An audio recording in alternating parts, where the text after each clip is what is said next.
Buenas noches, en nombre de la dirección del Centro 2, les doy la bienvenida a esta nueva conferencia del ciclo 2023. En esta oportunidad tendremos el gusto y el honor de contar con la ponencia de Patricia Karpel, quien nos hablará sobre la extranjeridad del cuerpo en la anorexia y la bulimia. Antes de darle la palabra a Patricia, quisiera presentarla formalmente.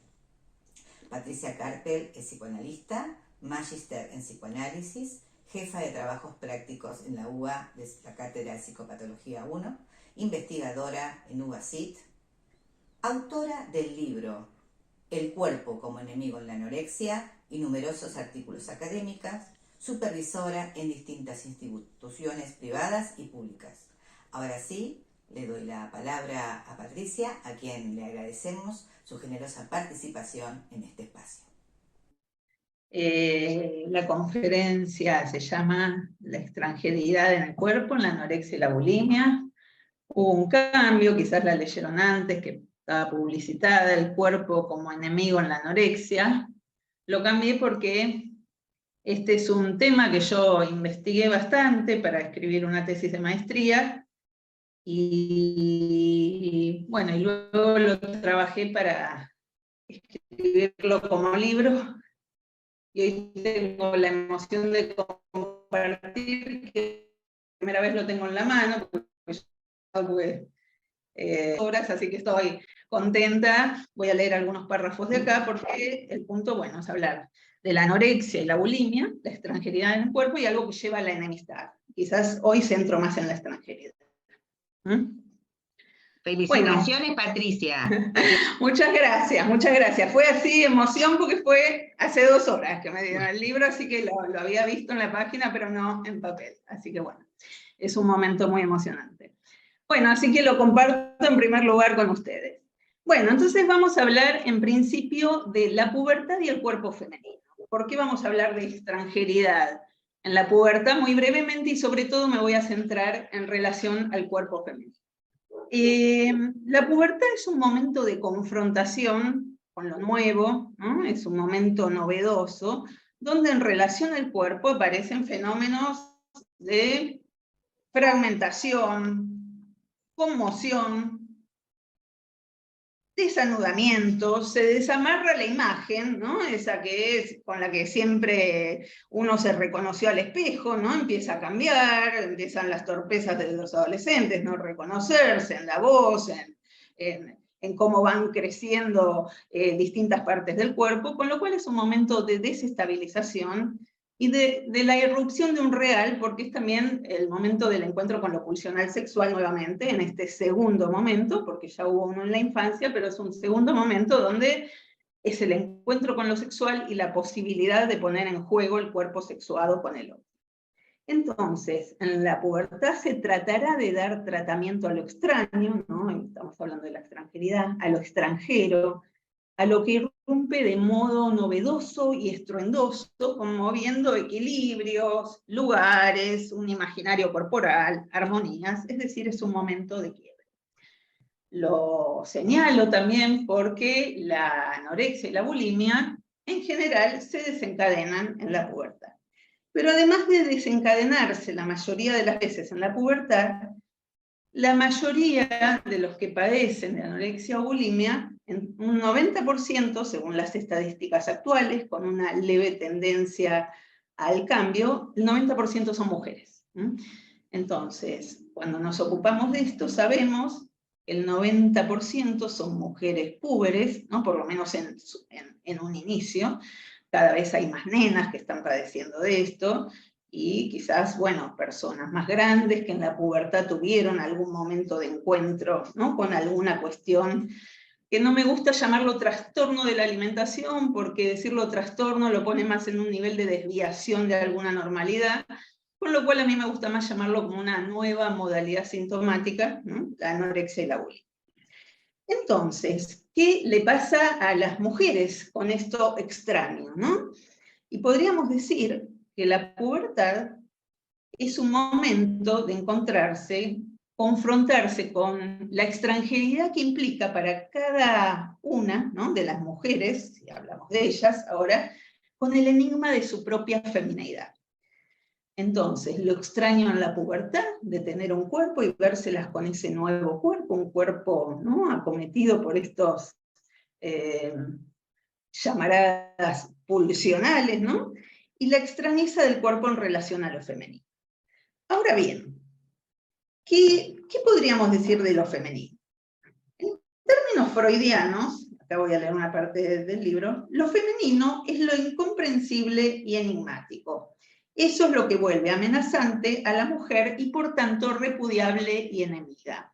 ¿De dónde tomo esto? Sobre todo lo voy a tomar de un texto muy conocido que es El tabú de la virginidad, ¿no?, donde Freud habla ahí de cómo se encuentra ahí algo nuevo en la mujer, ¿no?, lo novedoso, no comprendido y por tanto ominoso. Yo rescaté alguna frasecita, ¿no?, donde dice qué representa a la mujer.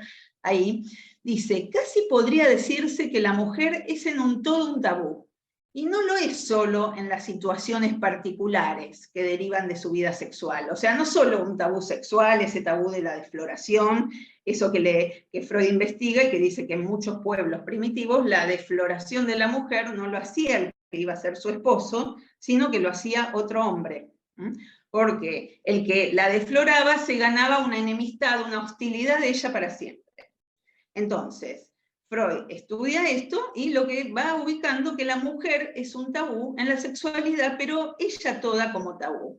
Entonces, dice que si el primitivo erigió un tabú es porque teme un peligro. Y no puede negarse en todos esos preceptos de evitación y de tabú en relación a las mujeres, que ahí se exterioriza un horror básico a la mujer. O sea, horror básico a la mujer. Estas son palabras de Freud. En la mujer se discierne una fuente de peligros. La mujer, entonces, incomprensible, enigmática, horrorosa, ¿no?, una fuente de horror, peligrosa, amenazante, ¿no? Entonces, para salvarse los hombres de un potencial peligro, ¿no?, entonces sería el de la hostilidad de ellas, lo evitan, ¿no?, y el esposo evita tener que lidiar toda la vida con eso. Ahora bien, Freud vuelve a tomar el tema de lo femenino y la repudiación o la desautorización de lo femenino en análisis terminable e interminable, para decir, ¿no?, que ahí hay un punto de impas, ¿no?, que ahí hay un punto de desautorización, ¿no? Y lo que va a ubicar nuevamente Freud es este rechazo en relación a lo femenino.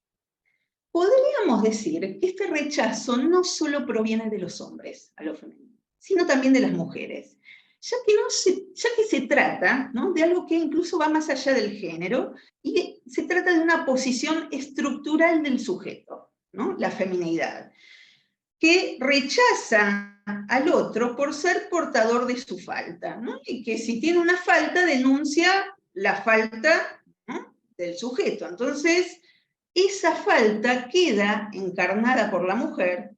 Entonces, encontrarse con uno que goce diferente puede amenazar el goce propio. Con lo cual, Freud va señalando algo acá que lo podemos retomar en relación a que ni hombres ni mujeres saben cómo arreglarse con la desorientación a que una mujer expone, ni con la radical alteridad que el cuerpo de la mujer comporta. Eduardo Galeano hace poesía a partir de esta incertidumbre, ya lo voy a leer porque lo cité, y dice cómo una mujer y la relación con ella desviene en la arriesgada aventura de orillar un abismo. Dice Eduardo Galeano, dice, no consigo dormir. Tengo una mujer atravesada entre los párpados. Yo me duermo a la orilla de un abismo. Es decir, ¿no?, él nos dice poéticamente que abordar una mujer implica abismarse, podríamos decir, en lo real, consentir al peligro de encontrarse con lo desconocido, ¿no?, esto enigmático que Freud después decía que se volvía amenazante en tanto era incomprensible. Implica el abismo de la infinitización, ¿no?, como un horizonte que puede resultar asombroso, maravilloso, porque en el poema esto, ¿no? De lo encantador que es eso, ¿no? Pero también incierto, amenazante, ¿no? Es encontrarse con lo que no se sabe. Entonces, si se dispone el hombre a dormir, tomando a Galeano en esta incierta, arriesgada orilla, ¿no? Se trata, bueno, de poner en dimensión entonces qué es lo que ella despierta, ¿no? ¿Qué es lo que una mujer despierta?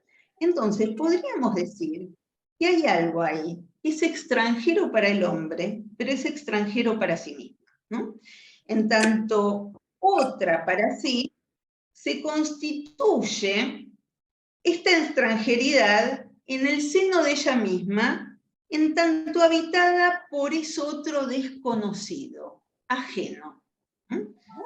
Una extranjeridad que puede tornarse unheimlich, diríamos desde Freud, siniestra, ominosa, devenir inquietante y hasta amenazante y enemiga. Por tanto, ¿no? porque puede devenir inquietante, enemiga, la relación con el cuerpo de una mujer, para un hombre, pero también para una mujer, ¿no? Con el propio cuerpo femenino, ya que el cuerpo de la mujer podríamos decir que porta, condensa lo enigmático de lo femenino, pone en juego el exilio inherente al ser parlante, esto, ¿no? de lo más desconocido, de lo radical desconocido. En tanto lo masculino, podríamos decir, comporta una afinidad con la significación fálica, ¿no? A partir de trazar estas equivalencias pene-falo, ¿no? Y ubicarse como teniéndolo y tener este anclaje en el cuerpo, no se manifiesta tanto ahí la disyunción entre las palabras y lo real, ¿no? Entonces, como hay un modelo simbólico en relación a ser hombre, a la masculinidad, pero no hay este modelo simbólico en relación a lo femenino. Lo femenino, podríamos decir, es lo que se infinitiza, lo que no se atiene a la norma fálica, y hay algo que no queda atrapado por la norma fálica, por lo contable, por lo medible, ¿no? Que el falo es un instrumento que posibilita esto, ¿no? Entonces es un goce refractario a lo representable, a lo clasificable, a lo universalizable, y en consecuencia lo femenino, podríamos decir que está más allá de los géneros, la tantrazón, ¿no? Esto en las fórmulas de la sexuación, sabemos que lo femenino, ¿no? Necesariamente tiene que ver con ser mujer, ¿no? Que va más allá de los géneros, y es lo que escapa el lenguaje, y es lo que se encuentra en estrecha conexión con lo real. Lacan, en su texto La Tercera, va a decir: las mujeres también expresan muy, pero muy bien lo real, porque justamente insisto en el hecho de que las mujeres son no todas. Entonces, las mujeres más en conexión con lo real, los hombres, ¿no? Más tocados, tomados por la norma fálica. Entonces, si lo masculino está organizado por la función del límite, las mujeres quedan del lado, en esta parte, ¿no? De la lógica de lo ilimitado. María Hélène Bruce, una psicoanalista que me parece que en su libro sobre lo femenino dijo un par de cuestiones que me parecieron interesantes, un par de cuestiones rescato yo me parecieron interesantes, ubica el lugar del cuerpo de la mujer y dice que en la mujer está ese resto insignificantizable, que la mujer lo encarna y lo porta. Y dice que, dice así, el cuerpo de la mujer permite que algo escape. No todo el cuerpo de la mujer obedece a la función de la castración, o sea, sí opera la norma fálica, pero no todo. Hay algo que se escapa. Podemos sublimar esa parte, pero aún así hay algo que escapa. El cuerpo de la mujer es un síntoma. Él es el síntoma del límite del poder de la castración, de la función de la castración. O sea que el cuerpo de la mujer señala que hay un límite a la castración, a lo significantizable. a lo simbolizable. Gerard Wachman, otro psicoanalista y escritor, refiere a la mujer y a su posición en relación al límite, aludiendo a la dificultad que hay para abordar, para situarse, para manejarse con lo femenino, y derrama multitud de apelativos para referirse a lo que llama él las mujeres desquiciadas, ¿no? Que me parece que no hay que tomarlo en ningún sentido valorativo, sino que está poniendo algo de lo femenino en tanto lo que escapa, para cada quien, para cualquier ser parlante, a la norma fálica. Y dice, intratable, incontenible, indomable, desatada, irreductible, inabarcable, fuera de norma, provocadora, insolente, sin interdicciones, sin límite. ¿No? Derramó una cantidad de apelativos y dice, lo que limita y regula a los hombres no funciona a pleno para las mujeres. Son seres fuera del límite, fuera de la norma, fuera del marco, en cierto sentido fuera de la ley, no reguladas, incluso irregulares. Bueno, ¿por qué estoy hablando de esto? Porque tratando de trazar algo en relación a esta extranjeridad en el cuerpo femenino, lo que no logra ser simbolizado y qué relación tiene con que, bueno, en estos síntomas nos encontramos que la mayoría de las afectadas son mujeres, ¿no? ¿Qué pasa con esa extranjeridad del cuerpo, ¿no? Para una mujer? Bassols, Miquel Bassols, otro psicoanalista catalán, introduce el desborde él articula la falta de borde con lo femenino. Dice, para lo femenino si hay bordes, estos son en todo caso bordes sin un límite, no tienen una frontera definida. Y bueno, comenta el caso de una paciente de él que está desbordada y que ella lo sitúa como algo que la sobrepasa, que rebalsa sus propios límites, desde el interior, ¿no? Y dice que esto es algo que le desdibuja de inmediato la frontera entre lo interior y lo exterior. Entonces, va a decir que este borde es algo distinto a un límite, a una frontera claramente establecida entre un espacio y otro. Y Bassols reflexiona en relación a este tema y a escuchar a alguna paciente, ¿no? Dice, desbordada por sí misma, nos indica ya un espacio de lo femenino distinto al espacio cerrado, donde lo interior y lo exterior están claramente definidos, donde puede localizarse claramente lo que está dentro y lo que está fuera. O sea, que en relación a lo femenino, este desborde implica, ¿no?, que esa frontera dentro-afuera no está tan claramente establecida. Esto me parece muy interesante, acá solo lo menciono, pero yo trabajé bastante esto de qué pasa en la anorexia, en esto de cerrar su cuerpo como fronteras, que no queden orificios abiertos, cerrar la boca, cerrar los oídos, a veces con tapones, para no escuchar que nadie le diga algo sobre su cuerpo, ¿no? Cerrar cualquier orificio, controlar los orificios, en esto de que se trata de hacer un borde adentro y afuera, ¿no? Y que lo de afuera, que puede ser hasta la comida, no entre, ¿no? Y poder cerrar herméticamente el cuerpo. Me pareció interesante, como él hablaba, en lo femenino, ¿no?, de una cuestión en relación a los bordes del cuerpo, a cómo trazar un borde, que algo hay ahí más dificultoso. Por otro lado, algo más en relación a lo femenino y a las mujeres.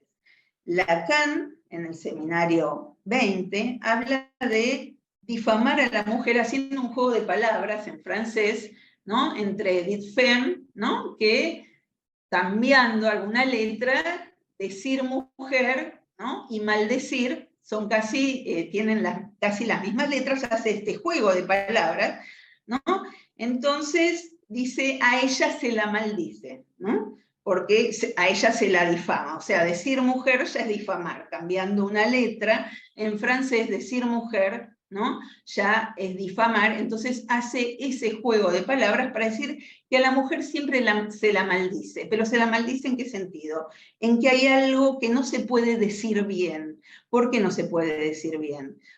No porque alguien diga groserías, eso sería otra cuestión, sino porque hay algo que es inatrapable por el significante, que hay algo de la mujer que queda en lo incapturable, en lo indecible, ¿no? Sin posibilidades de significantizar.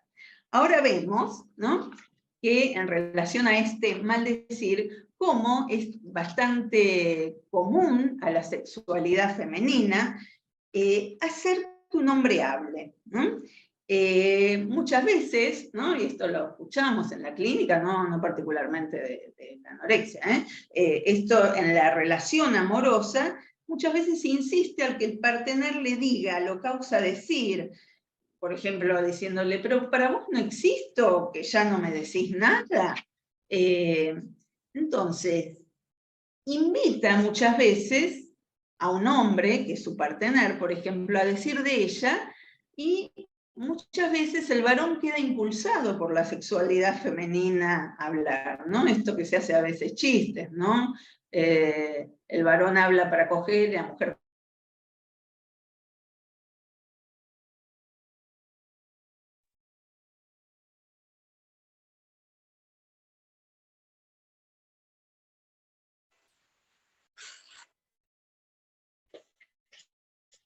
Hola, hola. Ha dejado de hablar la mujer. Se quedó muda. Hola, hola. ¿Se me cortó a mí o alguien más dejó de escuchar? No se escucha. No, no se escucha, se cortó.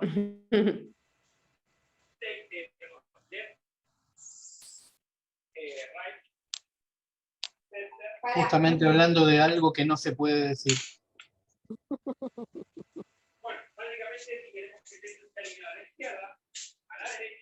Nada, no vine a hablar con vos.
Bueno, ¿Puedes entonces... repetir, discúlpame, la última frase? Sí, No cómo se no. escuchó bien. Gracias.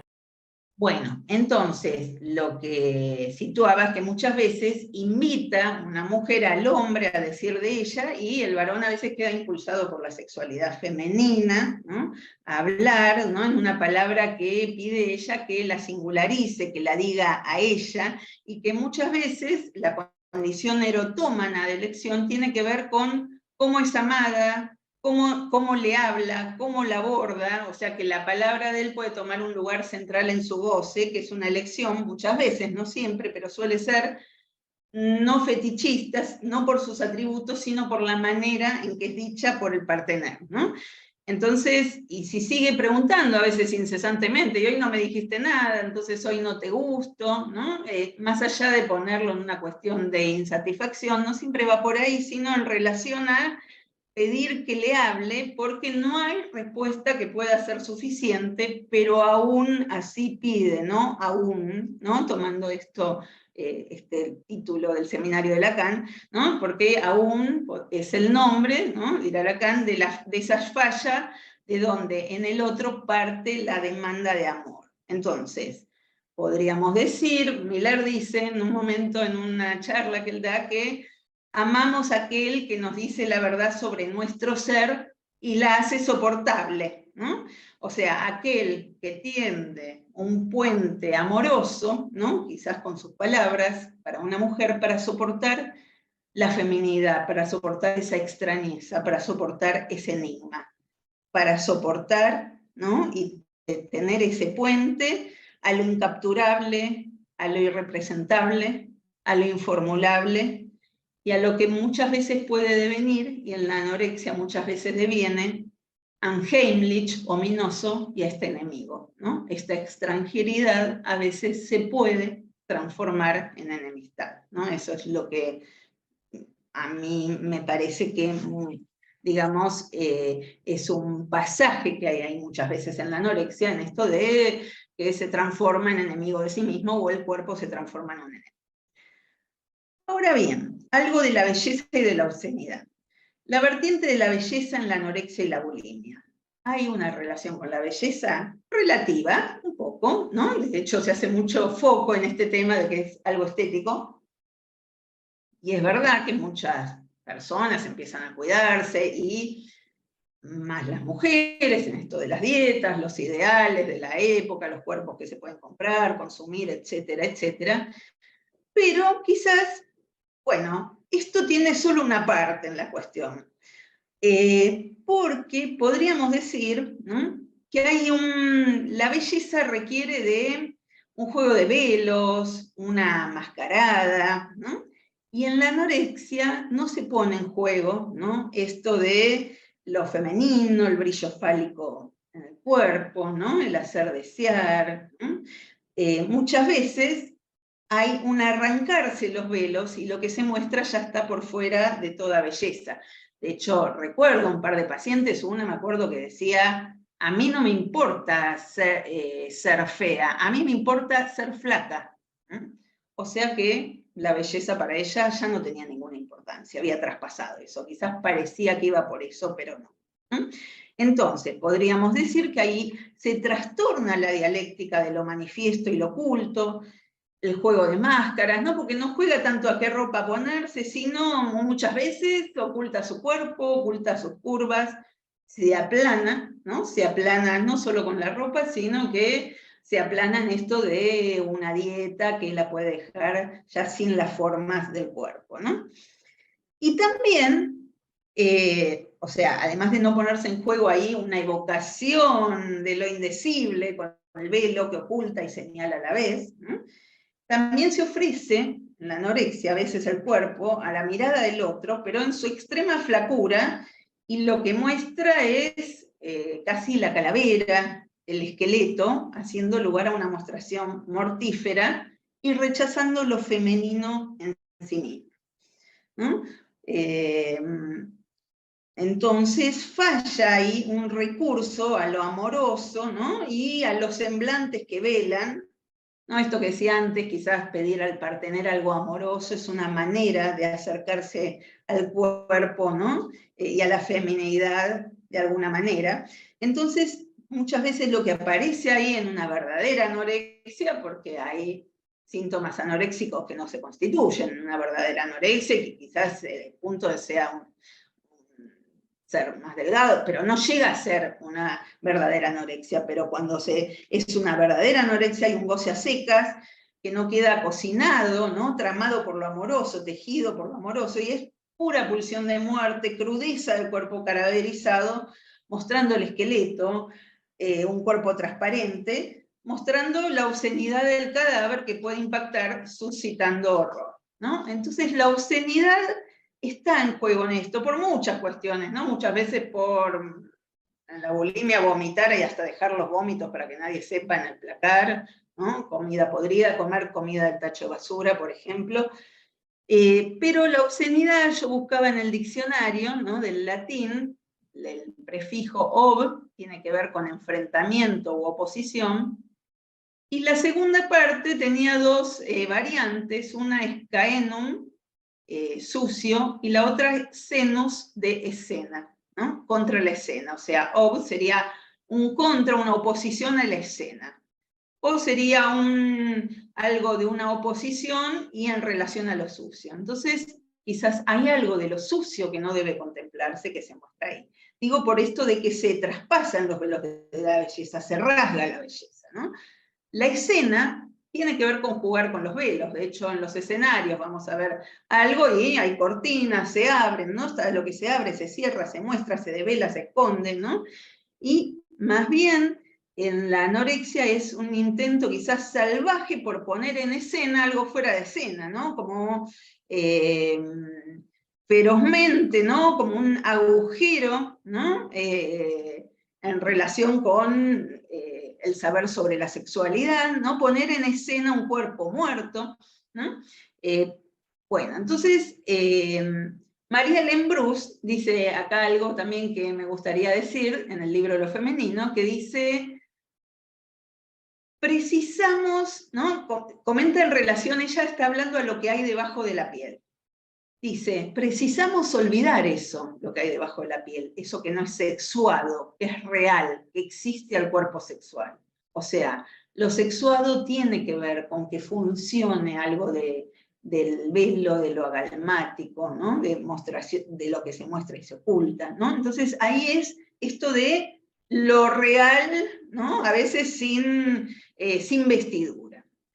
Lacan también hace un comentario que me pareció interesante, lo refiere a otra cosa, porque está hablando del sueño de la inyección de Irma, pero ahí, no sé si se acuerdan, este sueño donde Freud, es un sueño de Freud, y se despierta, ¿no? Porque toca un punto de real en el sueño, Lacan lo va a tomar, este sueño de Freud, y Lacan dice, se trata del horror en el sueño de la carne que jamás se ve, el fondo de las cosas, el revés de la cara, del rostro, los secretos por excelencia, la carne de la que todo sale, en lo más profundo del misterio, la carne sufriente, informe, etc. O sea, hay algo de una mostración obscena, ¿no? En esto de fuera de escena, ¿no?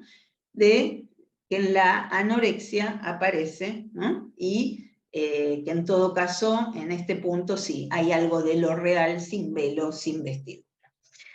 Bueno, entonces, es un arrancarse los velos que muchas veces está por fuera de toda belleza. Hay otra cuestión en relación a la estética que ahora no la voy a desarrollar porque es muy largo y apuntaría a otro lado, pero yo tomo como la escritora Delphine de Vigan, que es una escritora francesa contemporánea, uno de los libros que escribe es Días sin hambre, un poco relata, un poco autobiográficamente, su internación por anorexia, y ella en un reportaje dice, no hay que confundirse, la anorexia no es una cuestión estética, la anorexia es una droga, ¿no? Es una droga dura y barata que sirve para enfriar el cuerpo, adormecerlo, no sentir nada, sentir que no se tiene el cuerpo, ¿no? Que uno está librado del cuerpo, ¿no? Una droga dura, barata, ¿no? En este sentido, que en una anorexia comer nada es lo más barato del mundo, ¿no? Y es, en cierto sentido, ¿no? Es drogarse en esto de quedarse sin cuerpo, de los pesares del cuerpo, del dolor de existir. Entonces esta es otra vía para decir, bueno, lo estético tendrá una función de velar, pero cuando se rasgan los velos ya no va por una cuestión de estética, ya hay algo de la obscenidad, de la crudeza del cuerpo en relación a este cuerpo extranjero. ¿Me siguen hasta acá? ¿O alguna pregunta? Yo prefiero dejar un poco más para el final, pero si me quieren preguntar algo ahora, no hay problema. Bueno. Las comunidades de goce en la anorexia. Me refiero a comunidades virtuales, que no sé si ustedes las escucharon, porque también me interesa ahí hablar de este cuerpo, ¿no? Este cuerpo particular al que se refieren en estos grupos virtuales, ¿no? En los que uno, ¿no? Se pueden suscribir las que tienen anorexia en el grupo Ana, las otras en el grupo Mía, y son nombres de las diosas, ¿no? Las ponen como diosas, y bueno, son sitios muy particulares porque yo que tomé de ahí, cuando lo vuelvo a chequear algo y ya no está porque los persiguen en internet, porque dicen esa apología de la anorexia, además persiguen a veces con logaritmos, con algoritmos, ¿no? De hecho a mí alguna vez me bajaron un post que no era haciendo apología de la anorexia, ¿no? Pero decía la palabra y se confundieron, ¿no? Entonces, la robótica que baja esos sitios. Pero acá directamente hay una política de no permitir esto porque muchas chicas chiquitas se enganchan y hay tips para adelgazar muy locos, y ahora les voy a leer un poco de esto, pero también está quien dice, bueno, cuanto más los persiguen, quizás más proliferan, porque hay un juego de engaños y escondidas en la anorexia y la bulimia, y esto se replica paradójicamente en la red. Bueno, Entonces, en relación al cuerpo y la comida, ¿no? Esta extranjeridad, ¿qué hacen con el cuerpo ahí? Leo algunas cosas que dijo alguna, ¿no? Persona que pertenece a este blog.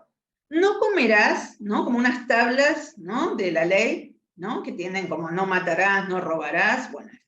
No comerás sin sentirte culpable. No comerás algo que engorde sin castigarte después. Te consagrarás a la perfección, etc. ¿No? Entonces son como los 10 mandamientos, pero en vez del Dios judeo-cristiano es el Dios, la diosa, ¿no? De la anorexia.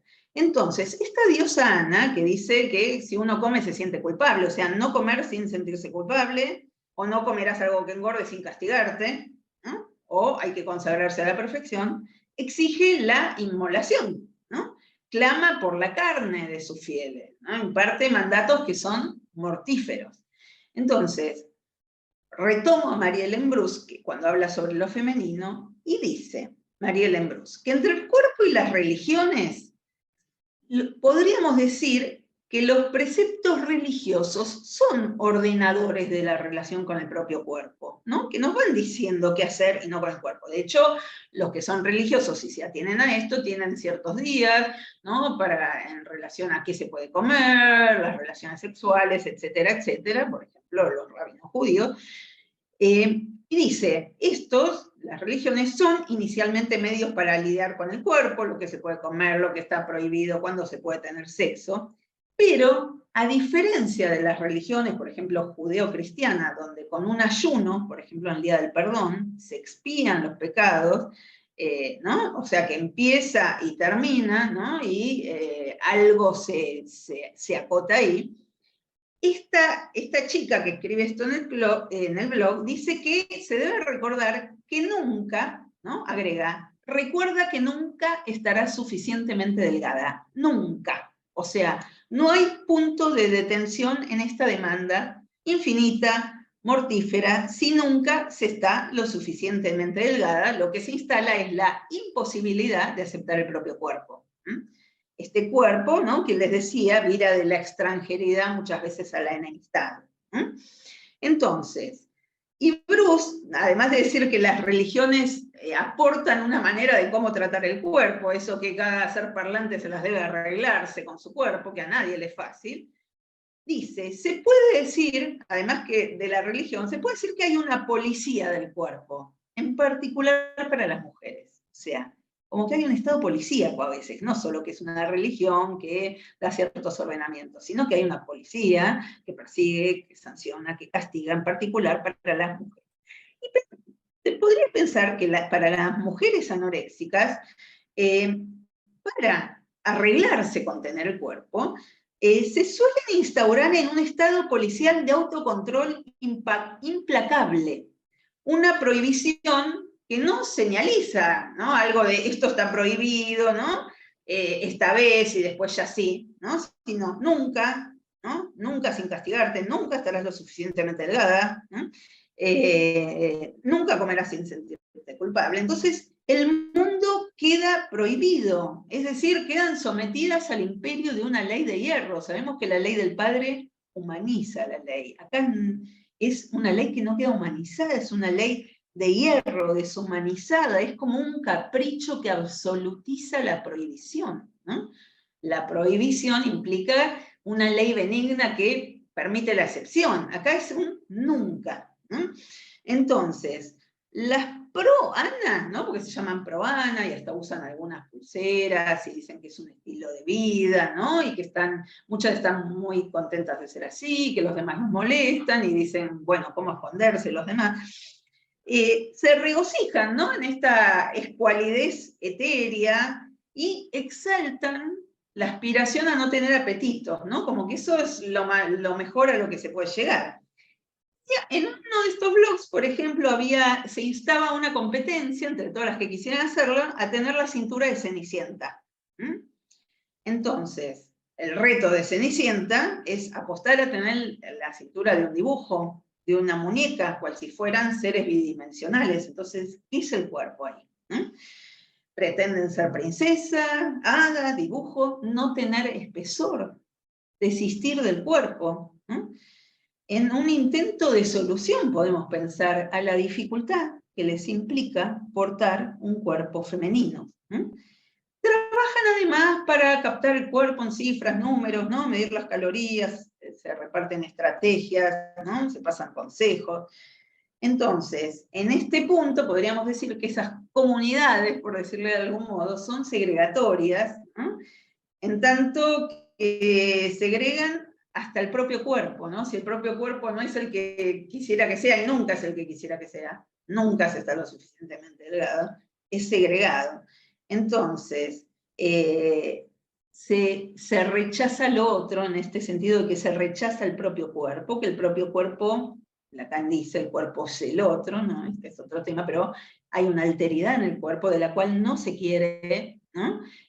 Saber, ¿no? Es un intento de reducirlo, comandarlo, ordenarlo bajo una ley de hierro.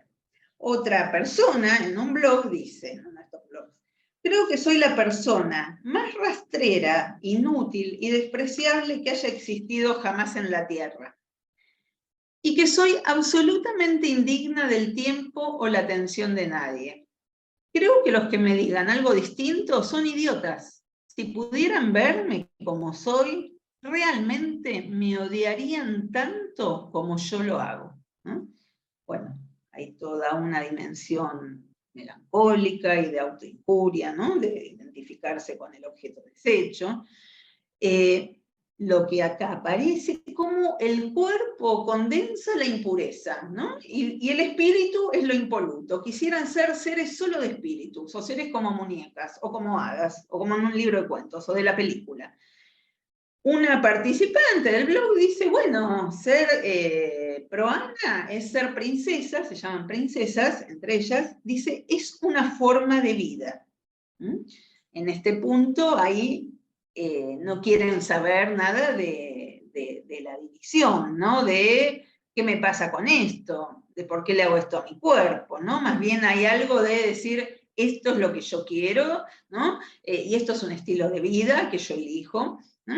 Entonces, con lo cual, bueno, ahí también vemos que se cierra algún orificio, ¿no? El orificio de, es difícil que entre la palabra, ¿no? Del analista, ¿no? Con lo cual esto es todo un tema en relación a la clínica, ¿no? Que lo dificulta. Entonces, hablan sobre un cuerpo contra el cual se ensañan, sugieren dietas que son feroces, comparten modos de hacerse daño a sí mismos, muestran cómo gozan de deshacerse de la carne del cuerpo, se retan a carreras muy riesgosas hacia la delgadez y a inconcebibles maratones de ayuno. En este punto, algo del exceso siempre está en juego. Aún en el extremo de la flacura, siempre hay algo de más, ¿no? Siempre hay un exceso, siempre hay algo que no debería estar. Entonces, si se inicia en una vía de belleza, vemos que esto va a otro punto, ¿no? A radicalizar la inexistencia del cuerpo, ¿no? A que el cuerpo no tenga espesor. Entonces, la belleza queda pulverizada al no soportar la sustancia gozante del cuerpo. Casi podríamos decir, en esto de cualquier cosa es un exceso, tener un cuerpo es un exceso, ¿no? Como ya tener un cuerpo es insoportable, ¿no? Inasimilable. Algo de la animalidad me interesa señalar. Es notoria, en estos sitios se hace muy notorio, cierta complacencia feroz en la autoinjuria, o sea, complacerse diciendo estas cosas que escuchamos, ¿no? Soy absolutamente indigna del tiempo a la atención de nadie, si piensan otra cosa son unos idiotas, ¿no?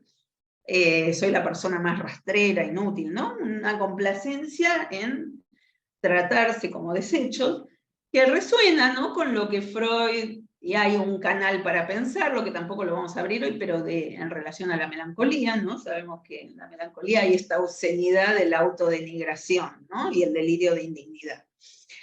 Entonces, esta contracara de ser princesa, si no es princesa, ¿no? Porque tiene quizás la cintura de Cenicienta, en tanto manchada de la impureza de tener un cuerpo, y por tanto comer, porque si se tiene un cuerpo se come, Lo que aparece como contracara de la princesa es ser cerda, chancha, vaca, ¿no? Son apelativos que muchas veces usan.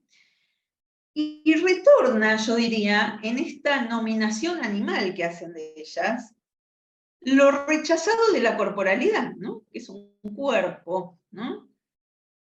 Y resuena también lo de chancha con el chiquero, con lo sucio. Y al estrellarse con el imposible ideal de vivir sin comer, porque si no se come, no se vive, ¿no? De vivir sin cuerpo, la inmundicia cae sobre ellas. Entonces, lo que no pueden tender un puente amoroso hacia su cuerpo, queda degradado en esta autoinjuria. Entonces, esta aspiración a la pureza que tienen, a la pureza absoluta, implica un rechazo de la carne, implica un rechazo del cuerpo, implica un rechazo del amor, implica un rechazo de la castración. Entonces, es una pureza que vemos como rápidamente muta a inmundicia e indignidad. Bueno, sigo con este cuerpo extraño que nos va apareciendo, ¿no? El cuerpo tacho de basura. Una muchacha anoréxica dice en su blog que es como si su cuerpo tuviera un cartel. ¿Qué dice el cartel? Cerrado por reparaciones. Bueno, entonces, ¿por qué tendría ese cartel? ¿No? Ahora vamos a decir algo más que dice ella. La anoréxica tiene la pretensión de no tener agujeros, ¿no? Si fuera una esfera. En este punto, no comer, no hablar, no tener relaciones sexuales, no menstruar, no dejar pasar la comida, y si pasa, vomitarla, ¿no? Como si, ¿no? Ahí no entrara por el agujero. Diuréticos, laxantes, o sea, los orificios, mantenerlos controlados, o mejor aún, tapiarlos, borrarlos. Si no hay agujeros, no hay lugar para el encuentro amoroso con el otro, ¿no? Para el lazo con el otro. Entonces, esto de no querer saber de los agujeros puede plasmarse desde ponerse auriculares y no escuchar, ¿no? Hasta, bueno, todas estas maneras, ¿no? Que dijimos, vomitar, cerrar la boca, bueno. El cuerpo porta, ¿no? Acá, ¿no? Es extranjero, porta algo imposible de erradicar, ¿no? Es exceso, ¿no? Y no es con la expulsión con lo que lo logra, ¿no? Entonces, ¿qué dice esta chica que dice que es como si él tuviera un cartel de cerrado por reparaciones? Parece que ella hace un cierre, ¿no? Para desconocer la función del orificio, que la boca es un orificio y por algo se abre y se cierra. Y dice, el ayuno impide la intoxicación por alimentos descompuestos en el intestino. El organismo se va saturando poco a poco de sustancias de desecho, ya que los órganos de eliminación se ven sobresaturados y no cumplen adecuadamente su función. Se hace necesario limpiar de porquería. Entonces, ella dice que hay que poner un cartel cerrado por reparaciones porque los órganos de pulsión del cuerpo no pueden eliminar las porquerías, ¿no? Porque están saturados. Entonces, las porquerías quedan adentro, ¿no? Para ella, en esta lógica.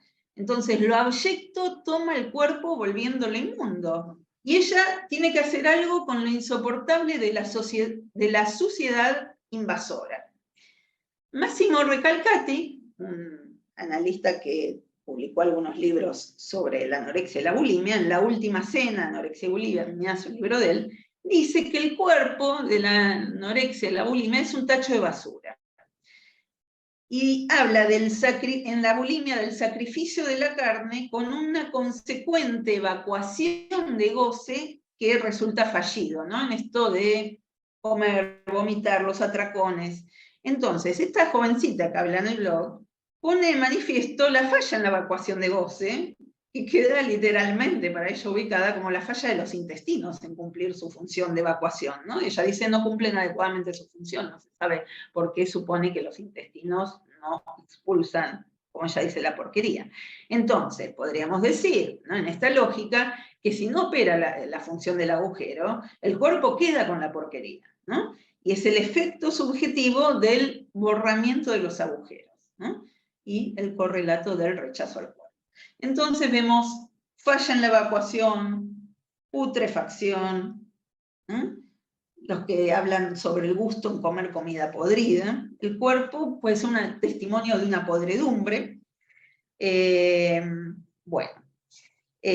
Una paciente psicótica, ¿no? Con anorexia, porque esto está en esa estructural, puede estar en cualquier estructura, dice, la comida es mala, me persigue, me mata, y para ella solo defecar amortigua para ella la desesperante inquietud cuando la comida está en el cuerpo, o sea, no hay extracción que mitigue esta invasión, ella queda invadida.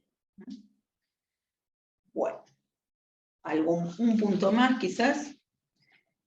El tema del cuerpo cadáver.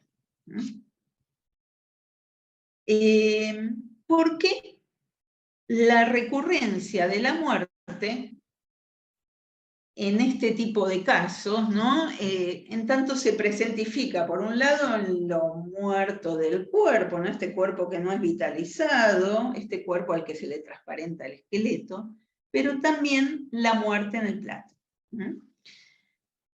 Entonces, una paciente que refiere que dejó de comer carne a partir de una ocasión en que abruptamente se encuentra ante la evidencia siniestra de que en el plato hay un animal en pedazos. Desde allí, una inquietante extrañeza asoma con la comida y refiere sueños donde es ella la muerta. Es decir, hoy día podemos pensar que hay mucha, digamos, desarrollo de cuestiones filosóficas, éticas, en relación a si comer o no animales, ¿no? Pero esto me aparecía en la clínica mucho antes, cuando esto no era un discurso de la época, ¿no? Que quizás hace 25 años, 30, alguna paciente me decía, yo no como cadáveres, y era muy raro escucharlo, ahora ya no es tan raro. Pero me parece que hay que distinguir. Una cosa es cuando se tiene esta posición, otra cosa, ¿no? Es cuando aparece como una evidencia siniestra de que está la muerte en el plato. De hecho, en su momento, yo cuando daba ejemplos, antes de esta época, tomaba de un libro de Mafalda, de un cuento, de una historieta de Mafalda, que en un momento estaban Felipe y Miguelito, lo doy por conocidos porque son como ¿no? universales los personajes de Mafalda, y Felipe y Miguelito se quiere levantar para buscar algo en la heladera de Felipe, y le dice, y vuelve horrorizado, y le dice, ¿qué te pasa? Le dice Felipe, en tu heladera hay un cadáver. Felipe se queda totalmente sorprendido, ¿no? Como, ¿no? Totalmente perplejo de que en la heladera haya un cadáver. En la siguiente tira se ve a la mamá diciéndole, pero Felipe, te preparé el pollito que a vos tanto te gusta. Dice, no mamá, dejá, yo y como verdurita. Entonces, esto, ¿no? Esta evidencia siniestra del cadáver es algo que, en todo caso, la comida se la reviste, ¿no? Se la viste con nombre, con el preparado, ¿no? Lo que uno puede, lo que se ubica incluso a partir de las estadísticas que estuve buscando, es que si bien hay más veganismo y vegetarianismo en mujeres, que esto también es un tema interesante, además, en muchas mujeres que fueron veganas o vegetarianas durante su anorexia o bulimia, no lo fueron en el resto de la vida. O sea, que no fue una posición elegida, sino que fue la inquietante extrañeza insoportable en relación a un cadáver que aparece en continuidad con algo de su propio cuerpo cadavérico. Entonces, no se ausentifica muchas veces en el plato, no siempre, esto sucede a veces, con bastante frecuencia, ¿no? Pero no siempre, por supuesto. Entonces, algo que no se ausentifica de la dimensión de lo cadavérico en el plato de comida. Entonces, en la anorexia muchas veces no se produce esa sustracción, ¿no? No queda la carne negativizada, balizada por el símbolo, ¿no? por el símbolo, por la vestidura, por cómo se la cocina, por el proceso, por cómo se la dice, ¿no? Entonces, no es lo mismo el pollito a las hierbas que le da a Felipe que un cadáver en pedazos, ¿no? Entonces, de esto se desprende muchas veces el rechazo a comer carne y el rechazo a la propia carne, en tanto deviene impúdica en el plato de comida y la propia carne, ¿no? Entonces, lo ominoso, lo que no debiera estar allí, se introduce en el plato de comida y también en el cuerpo, causando espanto, ¿no? En el plato y en el cuerpo. Incluso, ¿no? Cuando esto vemos que en la descarnada flacura muchas veces se transparenta un esqueleto, ¿no? Bueno, entonces, las dietas vegetarianas estrictas se constituyen a veces, ¿no? En las anorexias, en la bulimia, como defensas frente al horror que puede suscitar la intrusión del animal en pedazos en el plato y en el cuerpo, ¿no? Entonces la aparición de la muerte conlleva un rechazo al mismo, porque es como que ningún condimento negativizara la condición de cadáver que no deja de aparecer ahí, ¿no? Revelándose lo unheimlich, ¿no? Lo que no debiera aparecer, ¿no? Bueno, entonces Recalcati va a decir que en la anorexia, ¿no? Y quizás también tomando esto, no está hablando del animal en el plato, pero me parece que también pone en juego esto. Dice que se pone en funcionamiento el poder irresistible de la pulsión de muerte que parece actuar en el sujeto como desligado melancólicamente de la pulsión de vida. O sea, hay un impedimento a la incorporación porque hay algo, ¿no? Donde no se termina de cocinar un goce que se presenta crudo como exceso en el cuerpo y que no puede ser integrado, ¿no? Entonces, algo de eso permanece como cuerpo extraño, tanto en el cuerpo, ¿no? En el cuerpo tacho de basura, en el cuerpo mortificado, ¿no? En ese cuerpo de muñeca, ¿no? Que no puede ser tramado, cocinado, integrado, ¿no? Entonces tanto el cuerpo a veces como la comida participan de esa extrañeza y de esa enemistad, ¿no? No querer rechazar la comida, rechazar el propio cuerpo. Una última cuestión, y termino y vemos si hay alguna pregunta o conversación. El tema del control de los orificios, ¿no? Y este pseudo saber que hay en la anorexia y la bulimia tantos kilos, tantas calorías, mido, si como tantas, voy al gimnasio y quemo tantas, ¿no? Y tener todos los datos de cuánto pesa cuántas calorías tiene cada alimento, ¿no? Y muchísima información y muchísimo pensamiento en relación a eso. Me parecía interesante señalar que el filósofo contemporáneo coreano Byung-Chul Han dice que el cuerpo se encuentra en crisis en la actualidad y que se desintegra en una serie de datos digitales, en tanto la fe en la mensurabilidad, la cuantificabilidad, domina la época digital, ¿no? Entonces hay relojes que miden, ¿no? No miden los pasos, la respiración, etcétera, etcétera, ¿no? Entonces, Quantify Self es el yo cuantificado, ¿no? Diciéndolo en castellano, tiene que ver con un movimiento en relación al autoconocimiento a partir del autoseguimiento, de las cifras, lo que podemos medir sobre nosotros mismos. La frecuencia cardíaca, las horas dormidas, los estornudos, las toses. Pronto se va a medir también cuánto amor se le tiene a una persona, ¿no? Bueno, digo, en esto, ¿no? Donde avanza la robótica y quedamos un poco angustiados, ¿no? De a qué terrenos puede llegar, ¿no? Entonces, esto entra en este momento, ¿no? Que hay tanto también bulimia y anorexia, tanto de estos síntomas, en consonancia con esta época de datos, ¿no? Donde el yo cuantificado aspira a ampliar el saber sobre el cuerpo, ¿no? Llevado en el afán de numerar, y que en la anorexia los números permiten una ilusión de captura, ¿no? De capturar el cuerpo, de saber de ese cuerpo, de apresarlo, ¿no? De eso que de lo incapturable, de lo extraño, ¿no? con los datos, con el control, que no se introduzca lo ajeno, que lo ajeno quede fuera, que lo extraño no entre en el cuerpo, pero cuanto menos se deja lugar a lo extraño, ¿no? Más se vuelve ese cuerpo inquietante, extraño, enemigo. Entonces, se aspira, ¿no? Por esta vía a, digo, la época por un lado y en consonancia algunas patologías que en la época se han extendido tanto, ¿no? Se han proliferado tanto. Apropiarse de un saber, transparentar, objetivar, eliminar la opacidad, ¿no? Como esta que veíamos en el blog, que quieren no tener espesor, ¿no? Ser transparentes, que no haya opacidad. Entonces, este lenguaje numérico intenta anular toda traza de subjetividad, que el cuerpo funcione como una máquina, sin las marcas del otro, sin la corporalidad. Sin la corporalidad podemos pensar que también es el cuerpo, ¿no? Que la anorexia y la bulimia, ¿no? Por momentos aspira a controlarlo, máquina, sin subjetividad, sin emociones.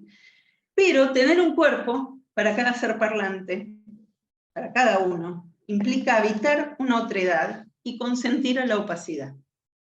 Entonces, paradójicamente, diría en relación a la anorexia y la bulimia, más se rechaza la alteridad, menos se apropia, menos lo hace suyo, menos presta el consentimiento a tener un cuerpo. Y si esta es una época, ¿no? Donde se escucha, ¿no? Tu cuerpo es tuyo, ¿no? Vos decís de tu cuerpo, pues es un estilo de vida.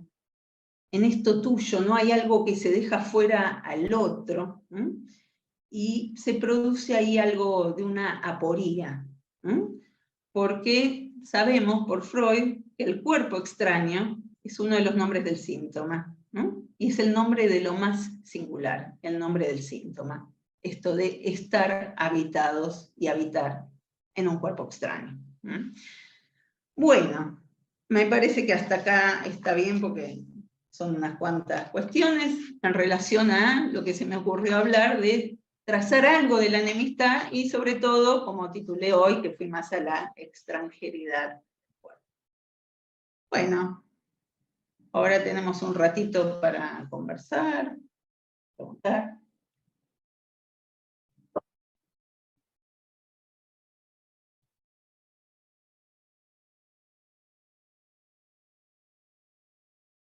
¿Pudieron seguir?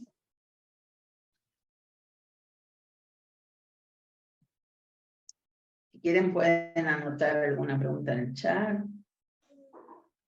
Hola, ¿qué tal? Buenas noches. Buenas noches. Sí, yo te quería hacer una consulta, porque quedó así como al pasar, pero en un momento dijiste como que en la anorexia se come nada. Quería saber si podías explicar un poquito sobre eso. Sí,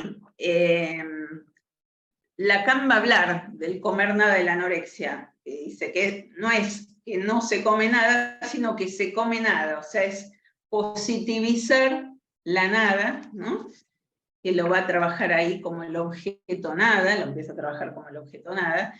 Y es también situar que en la anorexia se llena a reventar, ¿no? Que también es desconocer algo del vacío y de la falta, ¿no? Y de llenarse a tope con la nada, ¿no? Positivizándolo en un objeto. Entonces, Lacan hace esta, marca esto que me parece interesante, porque ahí de lo que no se quiere saber es del vacío, del hueco, del orificio, del intercambio y de cómo hacer con la falta.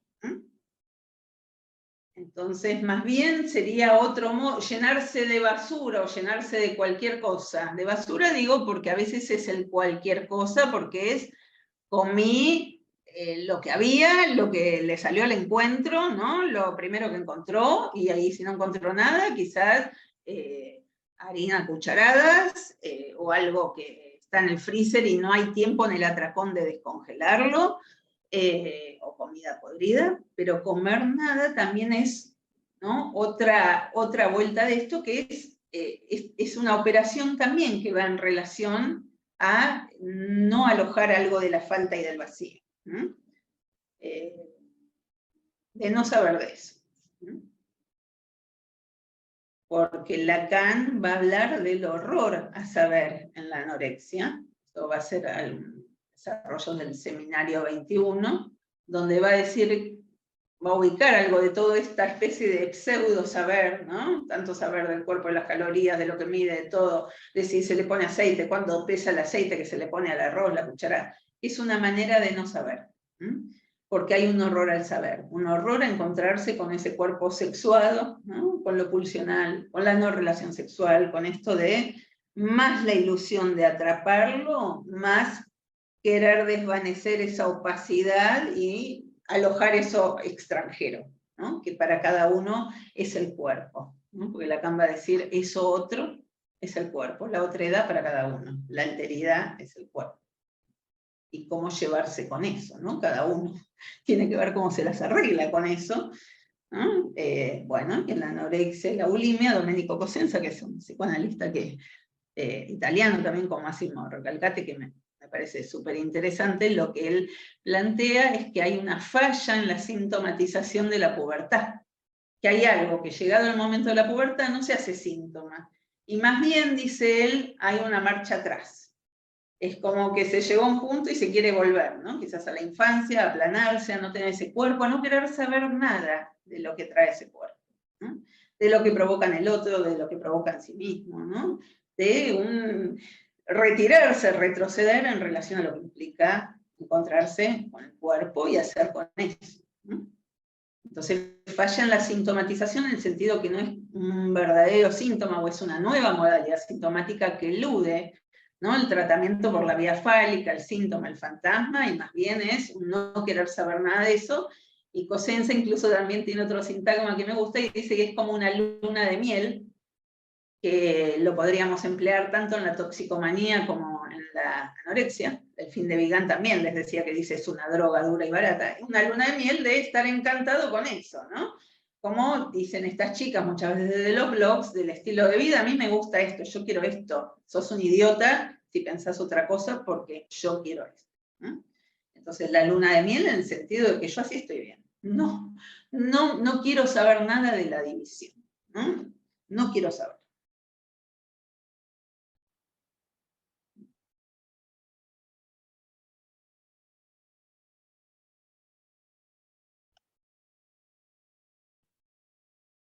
¿Qué otra pregunta, comentario?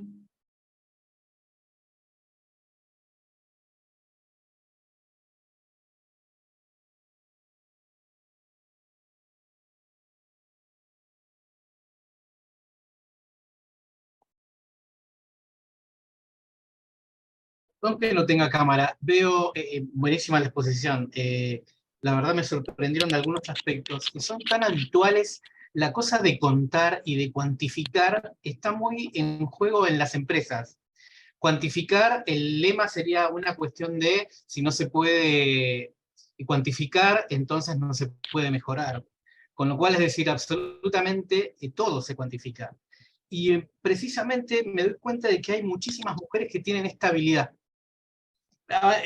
teniendo en cuenta esta cuestión, ¿no? Y que es cierto que realmente es muy notorio que el exceso de esta cuantificación, es muy notorio el exceso de cuantificación, ahora que me pongo a pensar en esto, ¿no? Y realmente, digamos, la forma, los intercambios de conversación se basan en seguir cuantificando, y se junta para seguir cuantificando. Entonces digo, hay como una especie de, esto me resonó muchísimo en ambientes laborales, bueno, puntualmente que conozco, ¿no? Entonces, esto es muy probable que esté muchísimo más cerca de lo que uno piensa.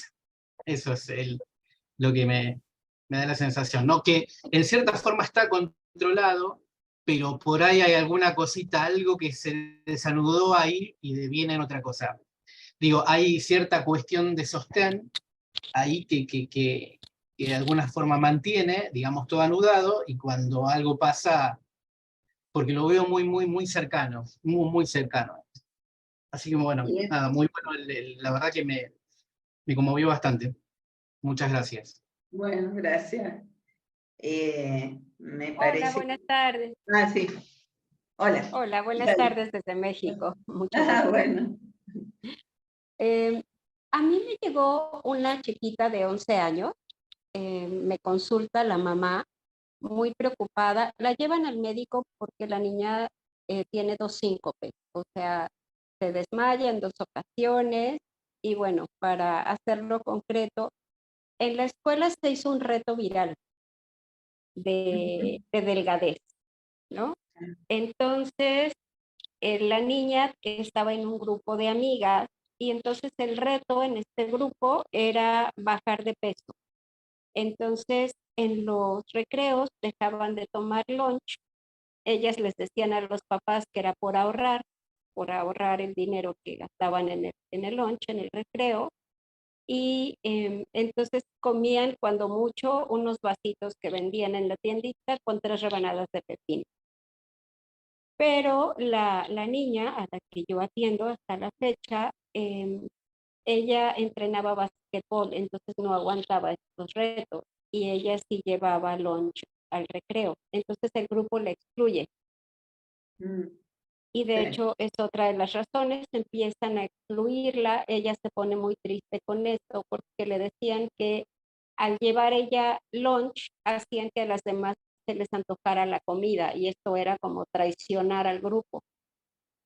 O sea, ellas estaban haciendo un gran esfuerzo por no comer, y ella llevaba cosas de comer, y esto era entonces motivo de que no fuera admitida, y la excluyen del grupo y le dejan de hablar.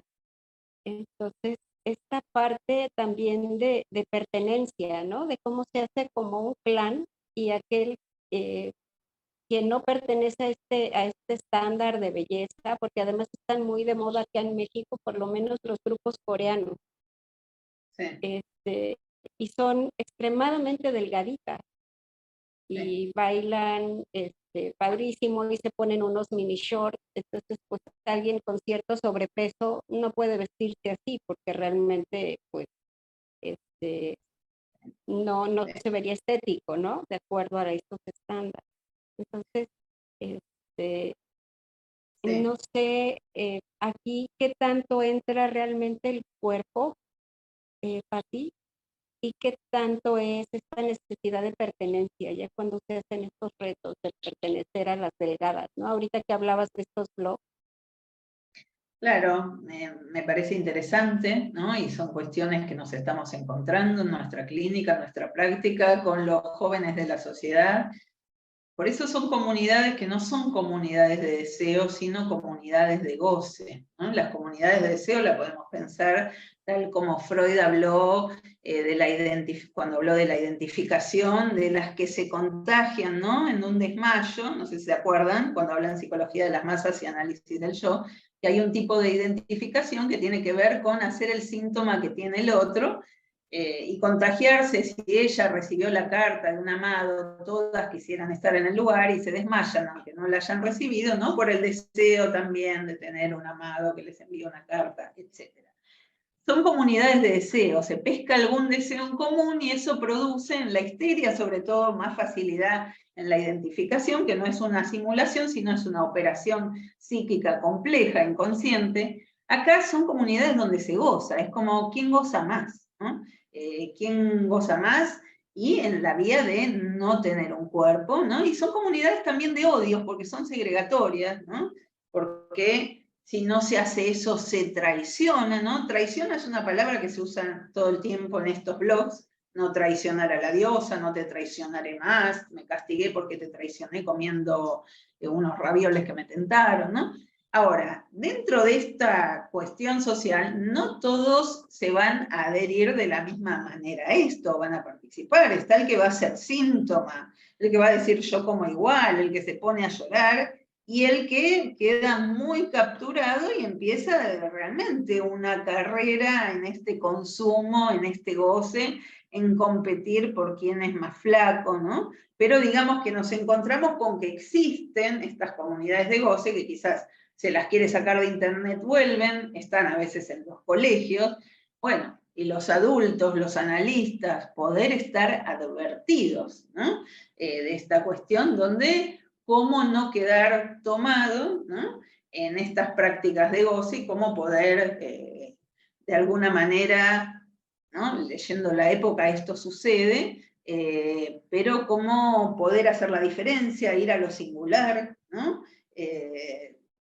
bueno, que hay que trabajar en un momento donde, y quizás en la adolescencia, se tiende más a, bueno, algo de estas identificaciones de ver cómo es el otro, o cómo estar en el grupo, o cómo pertenecer.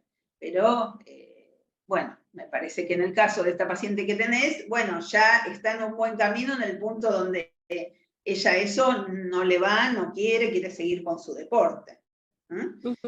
Pero bueno, son comunidades de goce que aparecen no solo en la pantalla, pero en la pantalla se está todo el tiempo expuesto a esto, con lo cual nos lleva a tener atención, digo, como padres, o los educadores, o los analistas, de qué manera no quedar pegado a la pantalla, ¿no? Que también es una dimensión bidimensional, que tampoco ahí se habla del cuerpo, son todas imágenes.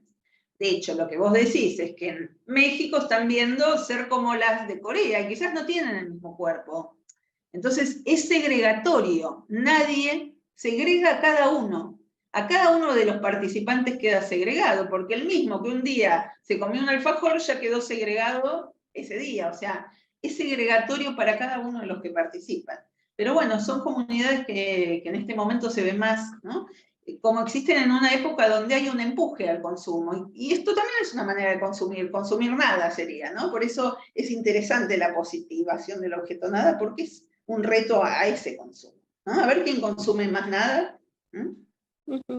Hola. Sí. Sí, hola.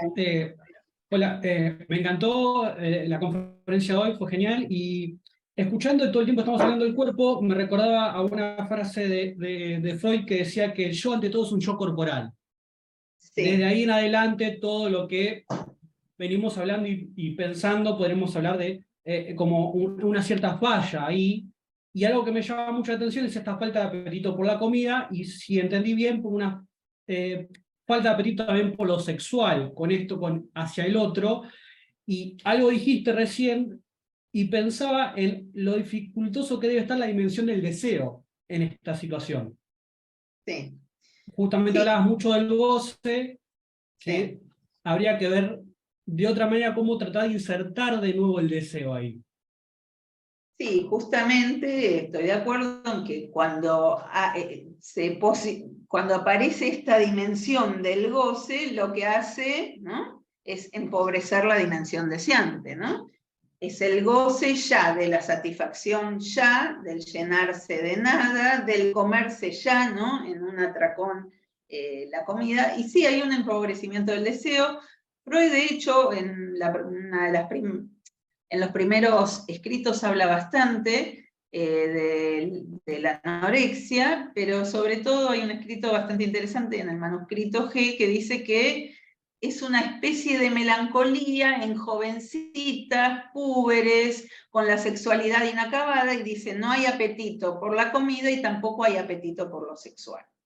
Entonces, sí, es una falta de apetito muchas veces. Ahora, también ahí tenemos que hilar fino, porque a veces es una falta de apetito que tiene que ver con la melancolía, que Freud ahí dice, como una melancolía, y tiene un lazo con la melancolía en esta cuestión de la melancolía en tanto anestesia, en tanto hemorragia libidinal, en tanto falta del apetito por la vida, porque el que no quiere comer y no quiere tener relaciones sexuales, bueno, ahí hay la falta de un apetito. De hecho, cuando Freud habla en su texto Duelo y Melancolía, habla de que en la melancolía no hay hambre, no se come, ¿no? Entonces tiene una relación.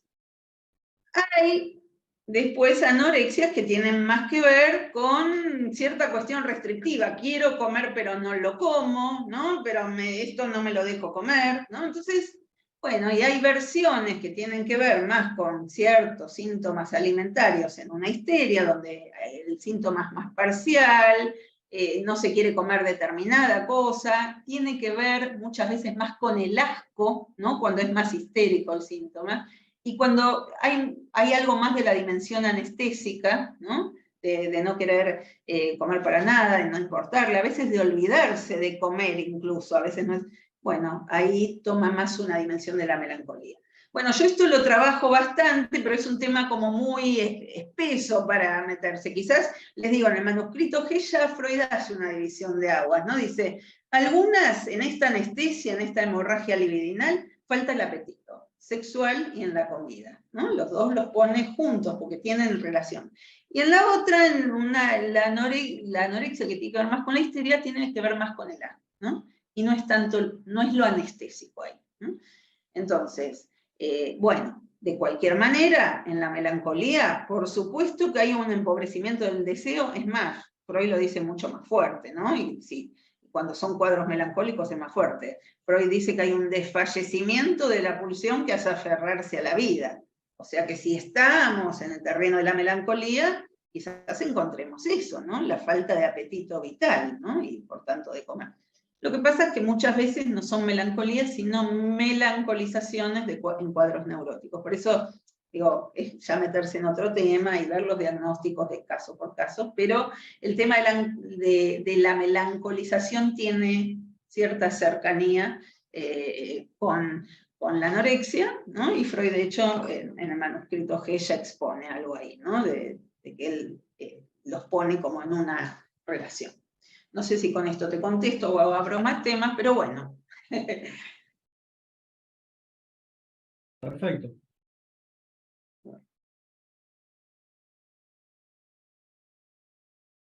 Patricia, tenés en el chat preguntas, por ejemplo, una que dice, ¿se puede jugar algo de lo insoportable del encuentro con el otro que mejor desaparezca? No sé si es pregunta o es una afirmación. ¿Se puede jugar algo de lo insoportable del encuentro con el otro que mejor desaparezco? Sí, me hace acordar. Sí, me hace acordar que lo voy a contestar con algo que es literario, que es más lindo es más lindo, ¿no? Y que lo puse en un epígrafe en el libro. De un escritor que decía que una chica le gustaba, un adolescente, le gustaba un muchacho adolescente, y dijo, pero a él solo le gustan las flacas. Entonces empezó a vomitar, pero no hasta que fue flaca, sino dice, hasta que me desaparecieron las mariposas del estómago. Y ya ahí me fui. ¿No? De Santiago Pedraza, Cuentos para monstruos. Entonces, lo que él cuenta ahí, ahora no lo tengo textual, me acuerdo de esto, estaba mejor escrito que lo que dije, pero lo que cuenta ahí es que uno dice, vomitar para gustarle. No, vomitar para que se le vaya ese cosquillón en el estómago, para que no le pase algo, para que el cuerpo no sienta, para adormecer los apetitos. Entonces, me parece que él capta ahí bien desde la literatura algo que pasa muchas veces, y creo que esta es la pregunta, desaparecer el cuerpo, porque ese cuerpo confronta con la sexualidad, y ahí algo de lo insoportable, algo de lo inasimilable, ¿no? Y en este punto, desaparecer, ¿no? Y hay quien llega a esta desaparición hasta, bueno, como dice Lacan, un suicidio no violento, ¿no? Que si esto avanza, realmente puede llegar a una desaparición de la vida, ¿no? Bueno, no sé si hay alguno. Después tenés alguien, buenas noches, gracias por la exposición, muy interesante. Me surge una pregunta en relación a lo de no querer ver lo que este cuerpo provoca en el otro.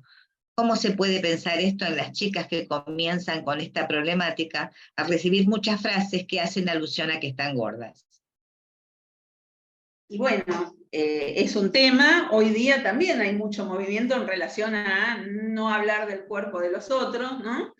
Y que me parece que hay algo interesante socialmente que está contestando a esto, pero muchas veces, de hecho cada tanto, ¿no? Hace poco le tuve que decir a una madre de una paciente, basta, ¿no? Dejó de vomitar y no decirle nada, ¿no? Pero está gorda y se pone esa ropa y no me gusta cómo le queda y ella no se da cuenta. Bueno, esto puede tener una incidencia, por supuesto que el discurso social tiene incidencia, que las subjetividades son en una época y estamos atravesados por el otro y por nuestros otros primordiales y por el otro de la época. Lo que sí también decir que hay algo que va más allá de eso, ¿no? Y que en todo caso, en esta chica, cuando encontró otras herramientas, pudo detener el vómito y no se instaló en una verdadera anorexia, que es ya ir más allá del cuerpo flaco, del cuerpo lindo, del cuerpo como las otras, de un ideal de belleza, ¿no? Muchas veces va a otro lugar donde rasga eso y lo que aparece es obscenidad y no belleza, ¿no? Es la contracara, ¿no?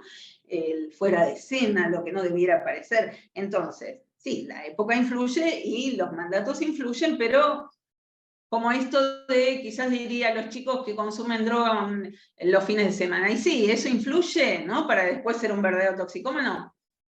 Sí, pero no necesariamente por estar consumiendo algunos fines de semana con los amigos va a entrar en una verdadera toxicomanía. Bueno, en este punto también en relación a la anorexia diría que, bueno, una cosa es a veces, ¿no? Y las dietas y estar muy preocupado por la alimentación, pero no necesariamente eso es una anorexia. Muchas veces no lo es. Son algunos síntomas. Bueno, después me preguntan cómo sería la dirección de la cura en estos casos.